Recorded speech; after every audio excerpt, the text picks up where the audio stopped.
here. Amphora Annals, of course. Apologies that my dad isn't here, but we are with Penny Murray of Planeta Wine fame. One of my absolute favourite wineries in the world, as you probably saw from the Instagram post the other day. I genuinely love this winery, and we've not been disappointed. So we're here to talk about the Cometa, which is made from 100% Fiano, and genuinely one of the best wines to come out of the Mediterranean ever. Anyway, so I'm going to hand you over to Penny just for a little bit of history about the winery, and then we'll do a little bit of tasting notes. But over to you. Well, hi everybody, it's great to see you. Yes, I've been with Planeta now for about 25 years, and I have to say it's a very special family.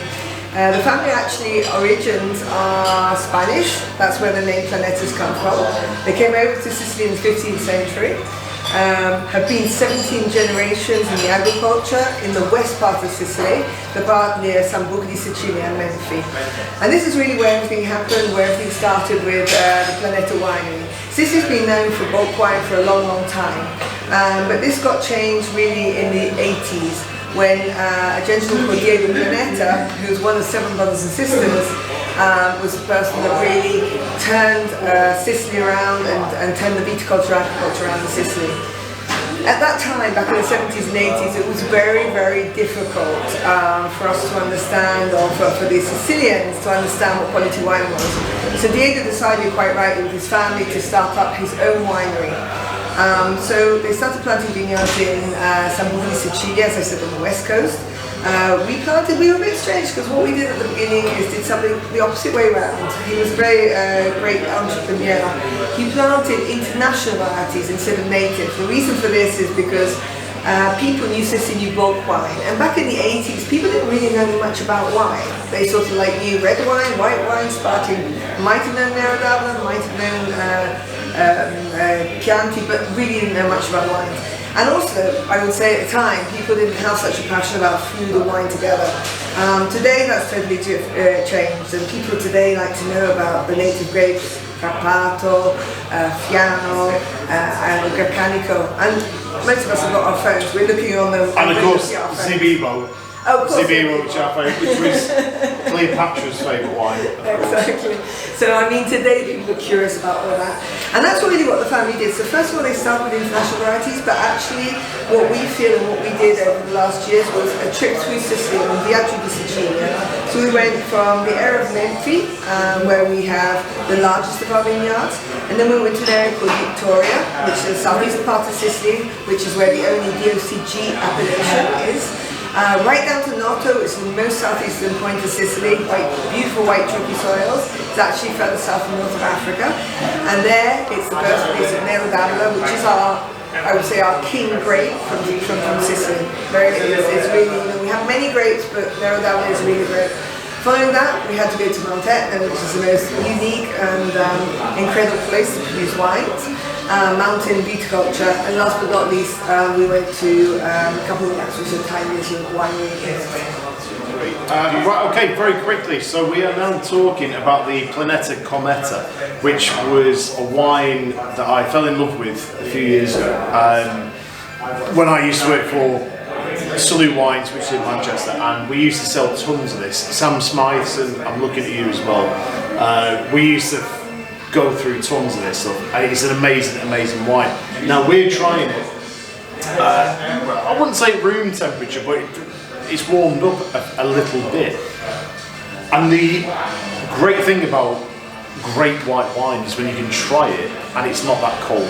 Now we've all been there with Pinot Grigio and Picpoul and those kind of things. It has to be absolutely freezing cold. This you can drink slightly warmer and it's still amazing, like a great Burgundy, I suppose. Like a great Burgundy. And for me, the Cometa, 100% Fiano, and we are just north of Agrigento. Is yes, that right? So more west rather than north. Sorry, yeah, get me. So northwest. Northwest of Agrigento. Sorry, yeah. There we go. Do my geography in my head there, but this is an amazing one. Fiano is another one of those varieties. You guessed it. It came from ancient Greece. The Sicilians, the Phoenicians, all those kind of people who colonised Sicily, they all came through this place and made great wine out of it. Now, in terms of the Romans. I believe the Romans actually made that. I need to get my notes right here. It was called. It's after bees. Oh shit. It is. Come back to it in a sec. Anyway, yeah, so the grape variety Fiano was actually made in, well, a lot of it in ancient Roman times, and it was Appianum, which was near Naples, and Appianum, bees, Manchester, you know what we're going, all that kind of stuff. And it was to basically note, the ancient Romans noticed that bees loved the sap of the grape variety, so they all hung around there. So the ancient Romans went, oh, Appianum, Latin. I don't speak Latin, by the way, but they're absolutely fascinating. So you get these grape varieties that have got, what, 4,000 years of, if you go back to ancient Greece, 4,000 years of history behind them. So again, another great variety. In terms of the wine itself, now we're talking tropical, very citrusy, pink grapefruit. There's loads of herbal aromas. It's incredibly rich, so when you taste it, it coats the palate.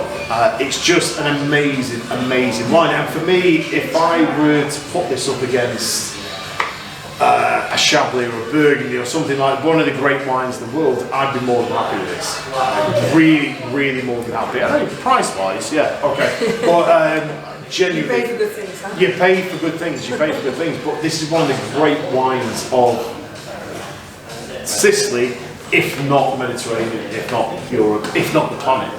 So yeah, there we go. Genuinely, it's just one of those wines. And if you're looking for a bit of a bargain, go for it.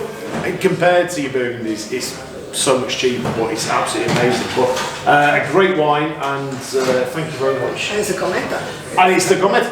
In fact, actually, do you know the history behind the name Cometa? Yeah, I do actually. Because oh, here we go. So the history behind the name Cometa. My dad couldn't be here today. He's off on the piss with his mates, but he's not. But what's the history behind the name? So Cometa, I mean, when we brought Fiano down to Sicily, we're talking about 1998, and we planted it as an experiment. At that time, you weren't really allowed to use the name Fiano on any of your labels, so we couldn't perhaps call this Planeta Fiano. We had to find another name for it.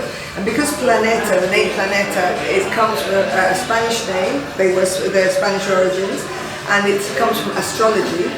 And if you look at some of our wines, our classical wines, they actually have stars, suns and moons on the labels. Of course, with this wine, we didn't know if it was going to be a success, we didn't know if it was going to be a wine that would take off. You know, it was a Fiano from Sicily, it wasn't a grape from Sicily at the time, so we thought, what's going to do there? So Cometa, as it was a comet, that's where it comes from, so it's the comet. And there you go, I love that kind of stuff. It's bringing it all back round, and, you know, we're not religious, but we're pagans. We're Dionysus and Bacchus, and we're all into amazing grape varieties. And quite frankly, Fiano for me is one of the untapped, like Assertico from Tantarini, one of the untapped varieties. So all that's left to say is thank you very much. Well, thank you. Cheers. Chin chin, and guys, go out and buy this. Enjoy. Get enjoy. Anyway, have a good one. Ciao, ciao.